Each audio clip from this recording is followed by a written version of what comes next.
Okay, so safe to assume that you're researching Ben Nader, recruitment coach. I'm sure you've seen his videos on YouTube.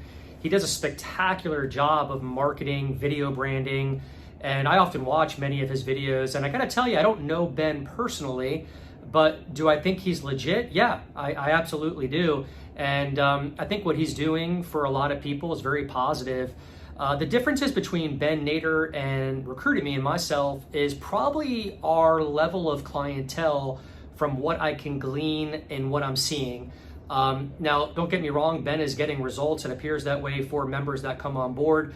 But in Ben's content and marketing production and videos, I hear words like low-hanging fruit. I hear percentages like 10%, 5% sometimes as far as charging the client. I hear cold email at scale. These seem to be the tactics that his program is teaching. And while some of these tactics work, the difference between what we do, I would say would probably go like this. We all have buying choices and preferences in life. For example, some of us fly Spirit Airlines or Frontier Airlines, and others choose to fly Delta or American Airlines. Some of us like to shop at Nordstrom or Neiman Marcus, others shop at Forever 21.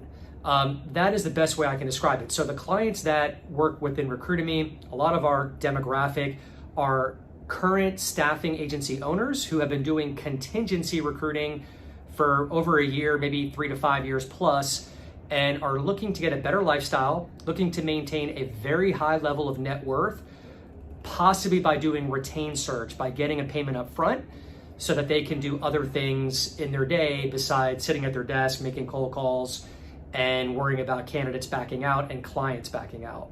We do get a lot of members who are brand new to recruiting and staffing. However, they are in a better financial position to invest in their new business going forward, and they see the importance of investing money to make money in their company. Bottom line, most of our members were not on a shoestring budget coming in.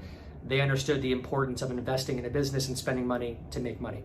So that's probably the difference between Recruitemy and Ben Nader's academy from what I can tell. And I hope that helps. Thanks, guys.